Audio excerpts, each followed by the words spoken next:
I did my analysis on Martha Nussbaum's objectification. In the article, she discusses how the term objectification is a multidimensional concept, and she claims that there are at least 7 different forms of objectification, which include instrumentality, denial of autonomy, inertness, fungibility, violability, ownership, and denial of subjectivity.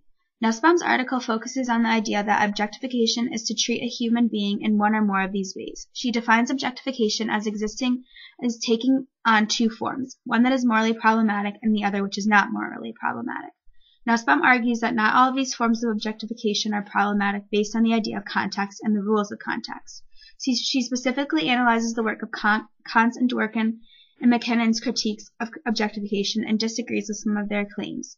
For example, she specifically focuses on Dworkin and McKinnon's analysis of sexuality and the concept of instrumentality.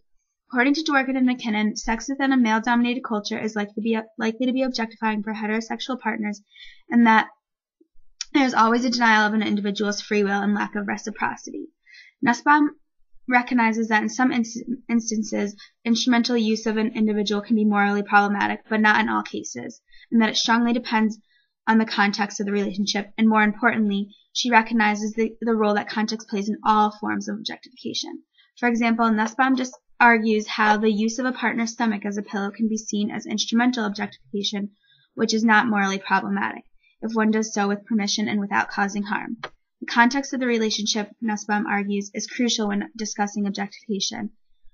Another example in Nussbaum's article where context is critical in analyzing the type of objectification that is present lies within the discussion of James Joyce's excerpt from Ulysses. Here, Nussbaum sees objectification as problematic because of the context of the relationship between Molly Bloom and Blazes.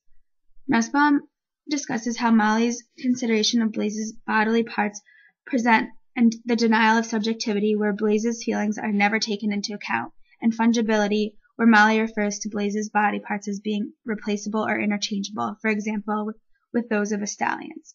I believe that on the topic of objectification, there is a large debate over whether all objectification can be considered as problematic or not. I have to agree with Nussbaum in her argument because of her emphasis on the use of context.